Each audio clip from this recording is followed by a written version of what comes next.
Dobrý deň, vážení účastníci golfového zájazdu Caja Palazzo 2024. Zdravím vás z mojej alma mater, golfového klubu Verón. Rozhodol som sa toto video natočiť, aby nám to uľahčilo komunikáciu a spoločné chvíle, ktoré verím, že budú pekné. V prvom rade si skontrolujte, prosím vás, pasy. Do Turecka sa ide na pas, ktorých platnosť mala byť minimálne pol roka po vašom príchode. Cesta na letisko. Jednoduché. Autobus máme objednaný, ideme spoločne.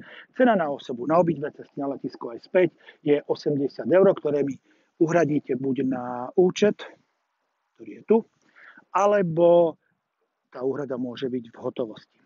Po príchode na hotel bude spoločné stretnutie, kde sa dohodneme, ale čo je podstatné, sú flighty. Je nás 21 a máme len 5 flightov. Takže čo? Tak ako to niekedy vidíme aj u nás v klube, záverečný flight bude 5 flight. Nebojte sa, ten 5. budem ja. Veľmi rád si s vami s každým zahrám a mojou úlohou bude pekne vás odprevadiť na ihrisko od prvého po posledný flight a nakoniec to uzatvorím. Tieto informácie však budete dostávať priebežne a takisto ako rozpis flightov, ktorý musíme urobiť, a potom už tie zmeny, ktoré si budete robiť na pozajemnej dohode, to už je proste na vás. 1.2. hráme Caja Palazzo v ranných hodinách po 9. hodine a 3. máme Dunes, to sú vouchery, ktoré máme. 4., 5. znovu hráme Caju Palazzo, už po obede, po 12. hodine všetko dostanete. A piatok si druhá polovica, 8 hráčov, zahrá si Pines, to, čo nás zostali v rámci voucherov. Dôležité je počasie. Nehrá sa len vtedy, keď lietajú blesky, ale keď prší, tak si zahráme. Je to iná romantika, takže treba sa aj na takéto počasie pripraviť. Mimochodom, voda je teraz 24 stupňov, čo je výnimočné pre túto lokalitu.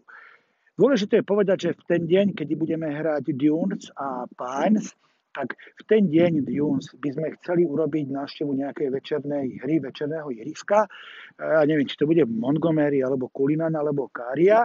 Toto uvidíme, preto v ten deň, kto bude chceť ísť hrať večerné, tak asi 2 ihriska hrať ten deň by bol asi problém. Takže títo hráči by potom išli piatok hrať Pines, ale to sa všetko dohodneme. O flightoch dostanete informácie. Takže toľko to na začiatok a jedna vec je okolo 3:30, ja spustím informáciu a vy mi ju pekne osrdiečkujete, pretože na to je oficiálny komunikačný kanál, kde budete dostávať informácie a kanál pre tie zážitky, obrázky, fotky, kto kde je, kto kde koho naháňa, bude vytvorený druhý, aby sme mohli proste komunikovať. Takže takto spravíme. Toľko to na začiatku z mojej strany. Ja vám želám pekný deň a pripravte sa 30. ideme. Dajte si pozor, neprechladnite. Chcem, aby sme tam všetci strávili krásne chvíle. Týmto vás pozdravujem.